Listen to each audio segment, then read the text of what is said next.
Hello, you are listening to an episode of Trade Talks, a podcast about the economics of trade policy. I'm Samaya Keynes, the Trade and Globalization Editor for The Economist. And I'm Chad Bown, a senior fellow with the Peterson Institute for International Economics. In this episode, we are going to talk about trade imbalances. So basically when there are big and persistent differences between a country's imports and its exports. And we'll be joined by two special guests. Hi, I'm Matt Klein. I'm the economics commentator at Barron's. My name's Jay Shamba. I'm a professor of economics and international affairs at the George Washington University, and I was in the Obama administration in two stints as a senior economist and then chief economist on the staff from 2009 to 11, and then back again as a member in 2015 and 16. Matt has a new book out with Michael Pettis of Peking University, so we're going to talk about that first. And because their book raises some really interesting questions about imbalances and inequality, we wanted to have Jay talk about the real-world challenges that policymakers face when trying to tackle these problems. We started off by asking Matt about the main thesis of their book. The book's thesis is essentially the title, which is that trade wars are class wars, that rising inequality distorts the global economy. And the reason we say this is that it's not so much about countries versus countries, that governments are acting on behalf of their citizens because, global prosperity is some scarce resource that needs to be fought over. Rather, our argument is that conflicts that look as if they're between countries are really about economic classes.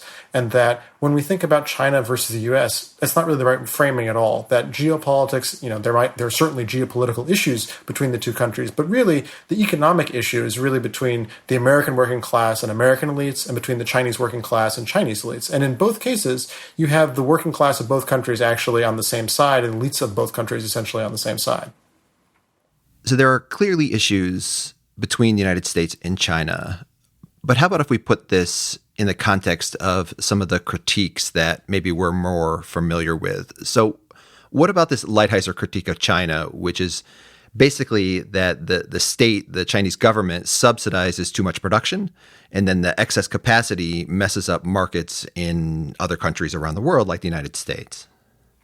So first of all, I think that to be fair, there is a lot of merit into the Lighthizer critique. I think what I would extend that to is that the reason why it's a problem is because the support that the Chinese government provides to its businesses comes to the expense of Chinese households. And so you have this extra production on the one hand, and it's not met with extra consumption domestically. So Chinese exports on the one hand are higher than they otherwise might be, and at the same time their imports are relatively lower than they otherwise might be. And there are a lot of mechanisms we can point to explain how this works, but I think one of the ones that might be the most straightforward is that the way the tax system works in China is such that consumption is taxed relatively highly and income is basically taxed not at all. The Chinese financial system is another way this has worked historically. It's less of an issue now than it was a few years ago, but it's still an issue, which is that household deposits, which are the main way that Chinese households are capable of saving in the banking system, earn extremely low interest rates relative to sort of fundamental economic growth. Okay, so the argument is that if you're exporting, then that means that you're essentially making stuff that you are not consuming at home. And so there are these different kinds of pressures to make stuff that the Chinese consumers are just not going to buy, maybe because they're taxed, maybe they're not getting any interest on their savings or whatever. Their incomes just aren't high enough to be able to buy all these goods that they are making. Okay, so are there any obvious examples of things that the Chinese state should do that would sort of address that? I think that the easiest one to think of is labor rights in China. So if you look at the Chinese data on the share of non-financial corporate value added that's paid to workers, it's about 40%, which is extremely low. In the US and in Western Europe and Japan, we're talking more like 60 to 70%. And the reason why it's so low is because the Chinese government actively suppresses workers' rights in a variety of different ways. Adversarial unions are illegal.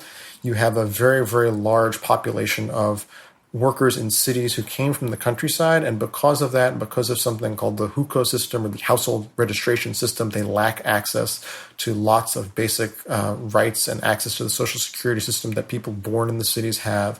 So these kinds of things undermine the bargaining power of workers, and they boost the profitability of Chinese businesses. And so what that ends up meaning is that workers are paid much, much less than the value of what they produce. That excess goes to the profits of companies, profits of the incomes of the rich in China, and for that matter, to the profits of multinationals that have operations in China. But workers in China are not paid commensurately. And so they don't have the income to absorb, imports equivalent to whatever it is they're exporting. Okay, so you've described to us the Chinese side. How about the United States? The U.S. also has big inequality problems, but it's got trade deficits. So why doesn't that same logic for China hold for the U.S.? So the U.S. is an interesting case because obviously there is extreme inequality in the U.S. And in fact, inequality in the U.S. has gotten more extreme over the period in time that we cover in detail, which is really the past 30 years or so. And so the question is, given that, why is it not the case that the U.S. didn't end up developing large trade surpluses with the rest of the world? And our argument is that there's essentially a much larger countervailing force. So independent of the fact that there are these imbalances within the U.S., there's also the fact that the U.S. financial system is so open and so accessible to people in the rest of the world that the dollar and dollar-denominated assets are so useful for people who want to save.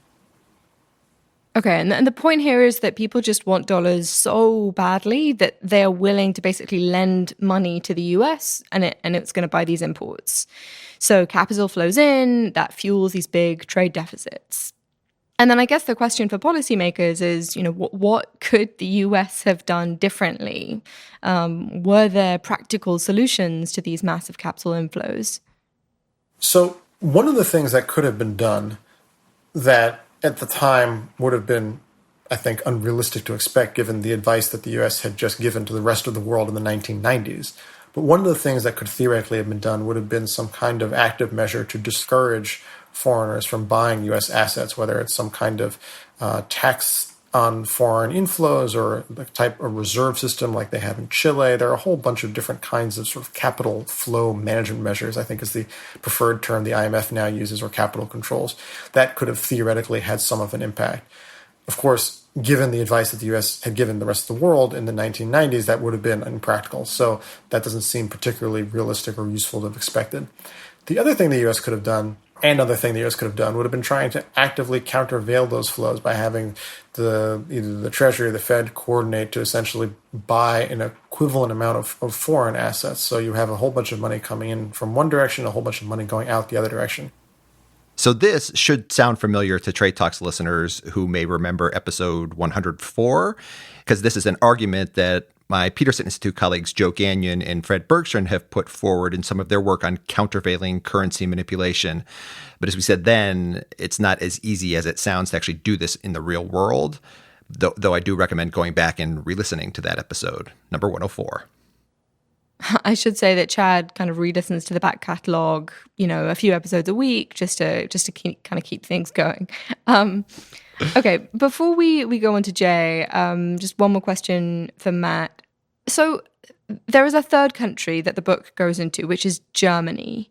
So Germany is a big, rich, advanced manufacturing economy, like the US, but its external picture looks super, super different. So what's going on there? If you look at what happened in Germany sort of since the 1990s and what's happened in the US since the 1990s, in many ways, they're very similar stories. And yet, on their external positions, you see essentially the opposite picture.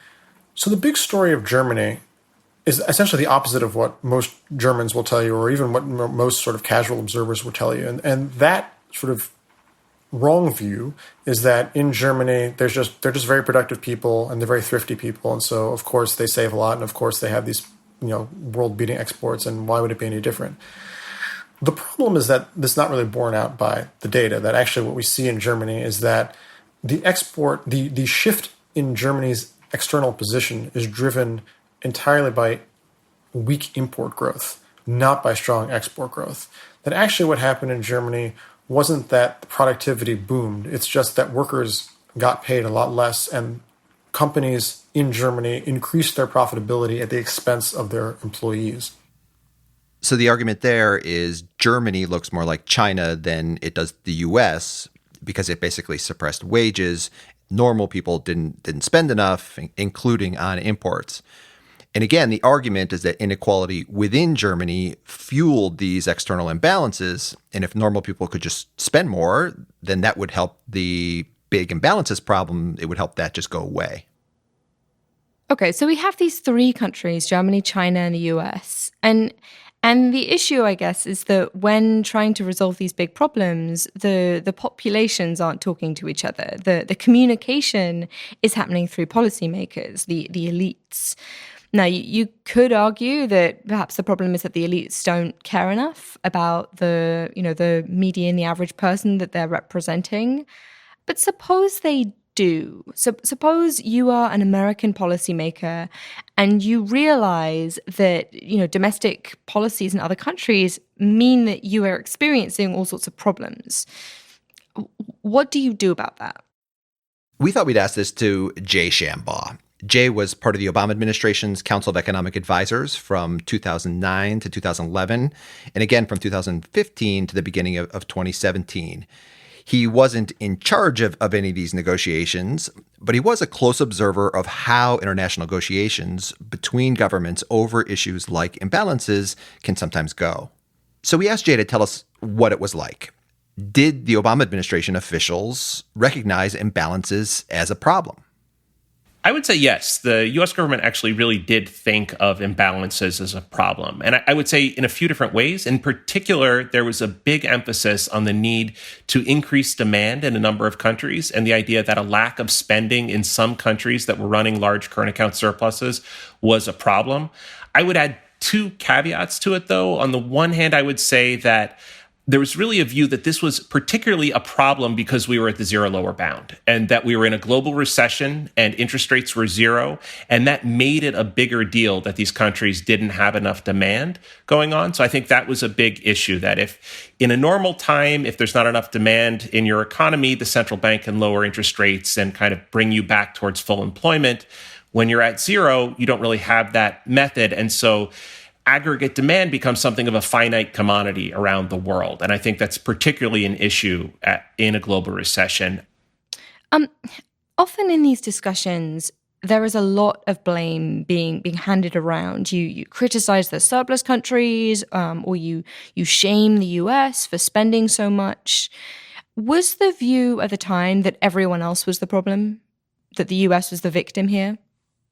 People in the administration didn't really look at the capital inflows in the 2000s as something that the U.S. was, say, blameless or helpless about. I think there was a view that there was capital flowing into the United States economy, but financial regulation hadn't been very appropriate in the 2000s. And you see this in terms of policy response of doing the Dodd-Frank bill to do new financial regulation, a view that, yes, capital was flowing in and it got used in many cases irresponsible ways, but that was in part because we didn't have proper financial regulation set up at the time.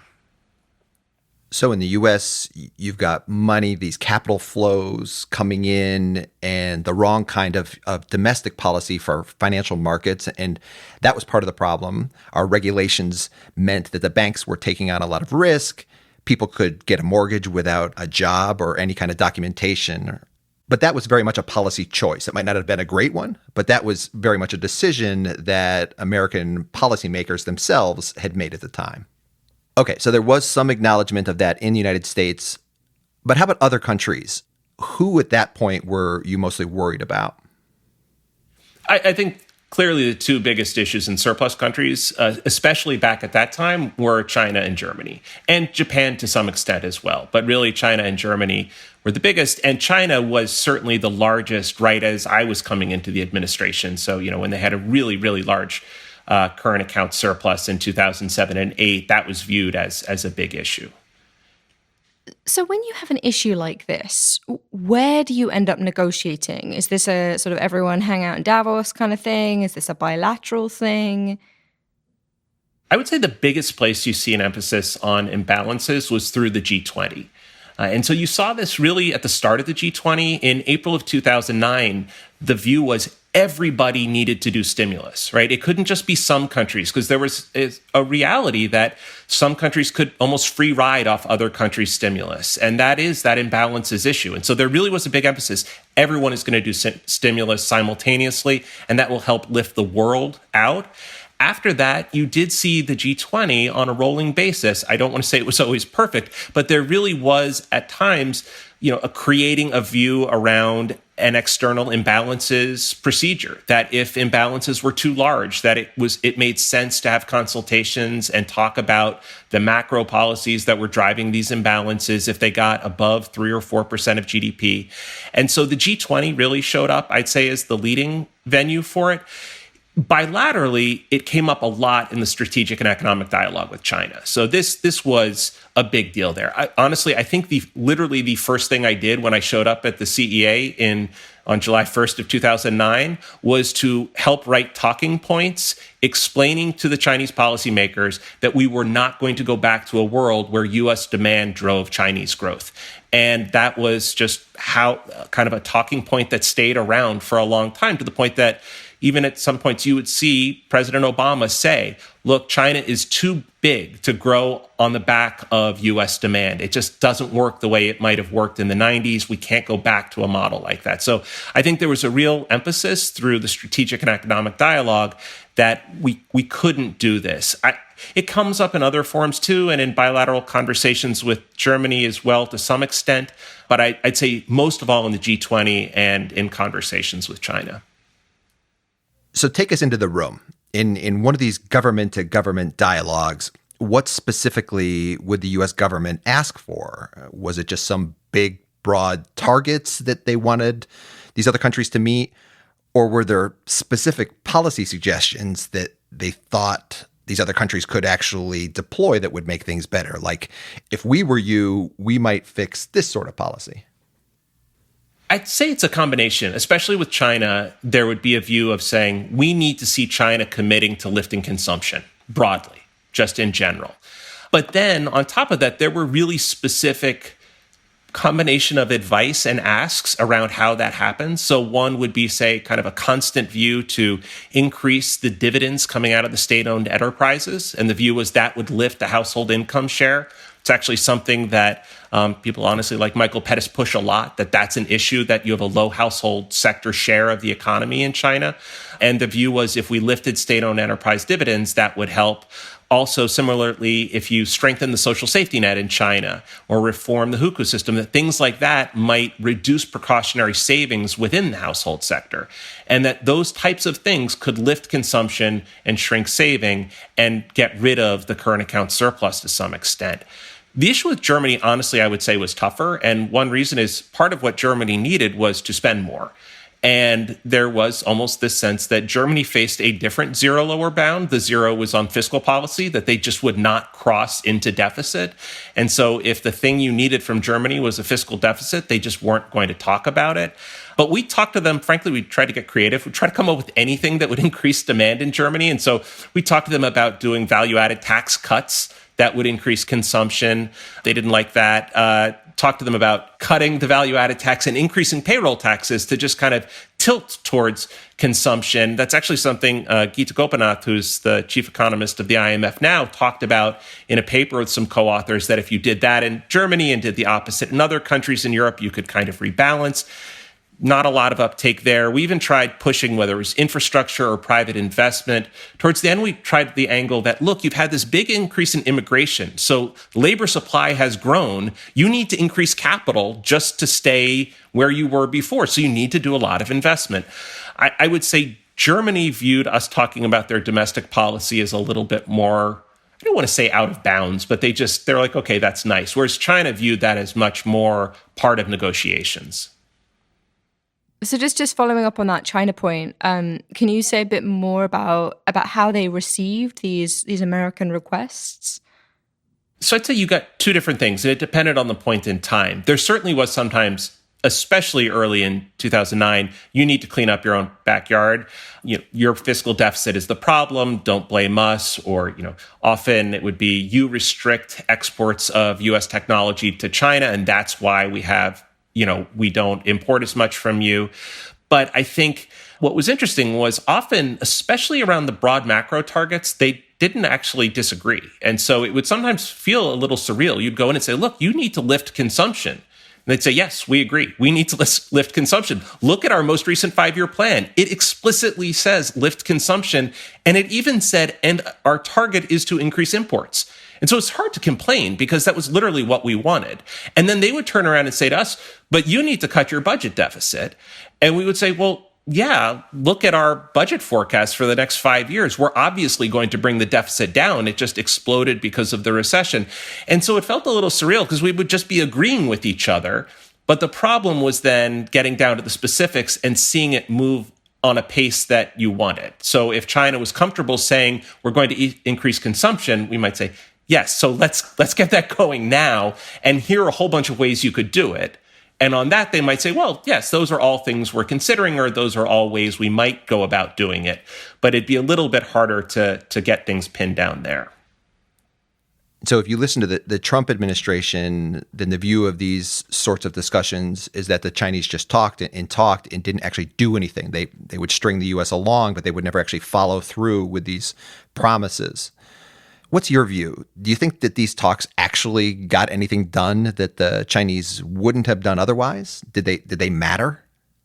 The truth is, I think it did matter. I think having rebalancing being a top-level priority over and over and over, and I should say there, I can't promise it always was, because I was there for the first 2 years and the last year and a half, and I would say during those periods, it was something we talked about a lot. I can't promise it wasn't the intervening 4 because I wasn't there to see it, but it was a big issue and consistently rose to kind of the top speakers' engagements with China. And I think it did make a difference. And I can think of one specific example that helped clarify it for me, which is early 2016, there was a lot of chatter in financial markets that, well, China's currency needs to depreciate a whole bunch. They're growing slower. And the only way out of that is a depreciation. And we had spent a very long time engaging with the Chinese saying, it is inappropriate for you to try to grow based off of depreciation. Exports should not be the way out of a slowdown for you. And eventually, Governor Zhou, who was the head of the central bank, gave a speech or made some comments where he said very explicitly, if we get a surprise slowdown in growth, we have plenty of domestic tools to react to that slowdown in growth with fiscal or credit policy. We do not need to use the exchange rate to accomplish that. And that suddenly kind of stabilized the exchange rate, stabilized financial markets. I am not sure how much you want to link that to conversations he was having with the U.S. Treasury or conversations that took place with the Obama White House. But there's a part of me that thinks you would not have gotten those same sorts of comments if it weren't for the continual engagement. The other place I think you see it is an easy one to point to is with Japan. So Abenomics comes in. Part of Abenomics is expansive monetary policy, and any macroeconomist will tell you that should lead to a depreciation, and one channel of growth is going to be through exports. And there was a very firm line coming out of the G7 and G20 of domestic tools for domestic purposes. And you can't go around and say, we're doing this to goose growth off exports, and we're going to ride off everybody else's demand. And Japan never did cross that line, or I think they did once and very quickly walked it back. And so I think there was a greater understanding over time from countries, okay, we understand where the lines are, and we can't at least run a policy explicitly aimed just running off exports because we're too big and we recognize that has spillovers. Okay, so Obama-era negotiator thinks that Obama negotiations achieved things. Very good. So any bilateral relationship has a few different components. Maybe you want cooperation on climate change, North Korea. Was fixing the macroeconomic imbalances always the priority? Did you feel like you were always first on the list or as high up on the list as you wanted to be? I would say it was often a priority, but it always took work to keep it a priority. And one of the reasons is, honestly, I think quite understandable, which is if you have the Treasury Secretary or the president engaging internationally, they only have a few asks that they can make because there's just a finite amount of time. Or if you're going into a negotiation, you've got top level asks and then others. And if you're debating what asks are we going to put up front, you could see it's much easier to say, well, this airline needs more slots at that airport, right? And that's going to increase, revenues for this American airline. That's a very tangible goal. And it's something if they say yes, you won and you got. Or if you say, hey, this trade restriction is hurting our exports from this industry, can you relax that? That's something that is very, very tangible. And to put those tangible asks up against, you need to consume more. We need to deal with these imbalances. It can be hard in internal conversations within the US government to keep holding that line and say, no, look, the macro really is important here. We need these other things, but we can't lose sight of the macro goal. It can be hard to keep making that argument, but I think it's an important one because, yes, you can fix all the little things, but set against the broader background, they may not mean as much. Yeah, I think overall, any government, even one as big and powerful as the United States, just has limited power in reality when trying to influence the internal decisions and processes in foreign countries. I'm just going to put this out there, but sometimes it doesn't play that well overseas for America to be sort of bossing you around. Sometimes people don't like it. Okay, But let's talk about today now. What is your impression of the imbalances today? Where's the problem? I would say it's a different issue today. So on the one hand, we're back in a global recession. We're back at the zero lower bound for most central banks. And so that way, it makes it all the more salient once again, because right now, the US, the EU, China are all committing to aggressive fiscal policy, are all committing to driving domestic demand. And the concern you always have is that you get fatigue around that. You get stimulus fatigue or budget fatigue, and everybody starts retrenching with domestic demand and hoping that exports will carry them. But we can't all export to each other to drive demand simultaneously. Someone needs to do the buying. And so I think there's a concern that over the next few years, you could get some backsliding here. On the other hand, I think you can say the problem is smaller in many ways. So, leading into the global financial crisis, the US was running current account deficits of 5 or 6% of GDP for a number of years. Those are really big inflows. For the last number of years, it's been around 2%. So it's just a much smaller scale issue in the United States. And similarly, China at one point peaked around, 10% of its GDP, and now it's consistently under 2% lately. Now, the trick with China is it's so much bigger as a scale for the world that even a small surplus in China can still be meaningful now just as a share of the world's economy, but it's still much smaller than it was. The flip side of that is Germany is still there, right? Germany's running a current account surplus of 8% of GDP. The Netherlands around 10% of GDP. Kind of the Northern European surplus countries are running big surpluses. And I think that's still a problem within the euro area because you can see those countries their currency can't appreciate, which is what you might normally think would happen to help correct the imbalances. They can't appreciate because they're part of a currency union. But it also means that within the euro, you have demand in the wrong place. You don't have enough demand being driven by these countries that have a more sound economy and stronger fiscal positions, and that probably weakens demand for the peripheral countries that could really use some help. So I think there's still an issue there, and there's a worry about the issue in the future. But certainly relative to the heyday of huge U.S. deficits, huge Chinese deficit surpluses, it's a different problem than it was. And I guess the last thing I would say on that is it's also a problem that I think is different in that there's more recognition around it, right? The IMF now runs regular external balance assessment programs. They brief the G20 about what's going on with external imbalances. There really, I think, is more of an infrastructure set up to hopefully handle problems if they get bigger. And so that, if anything, is maybe the one encouraging thing around it. Okay, I have one last question. I want to go back to this overall big theme relating external imbalances and inequality. So, Jay, do you think that reducing America's imbalances, if we could just get rid of those, would that go a really long way toward helping the inequality problems within the United States today? I think the very short answer to that is no. I think correcting sectoral imbalances can sometimes be more important. So if the U.S. were able to manufacture more, that would help certain types of jobs, that help certain communities and certain types of workers. And so I don't want to discount that. But going from a 2% current account deficit to a 0% current account deficit alone, just the aggregate, I don't think that is going to drive a meaningful shift in inequality. I think far more important would be anything around policies for worker bargaining power, unions, labor market institutions like the minimum wage, non-compete contracts, mandatory arbitration, a whole host of things that could give workers a better share of the pie, I think are just far more important on the one hand. And then things around regional inequality that can be really important that then spill over into other types of inequality.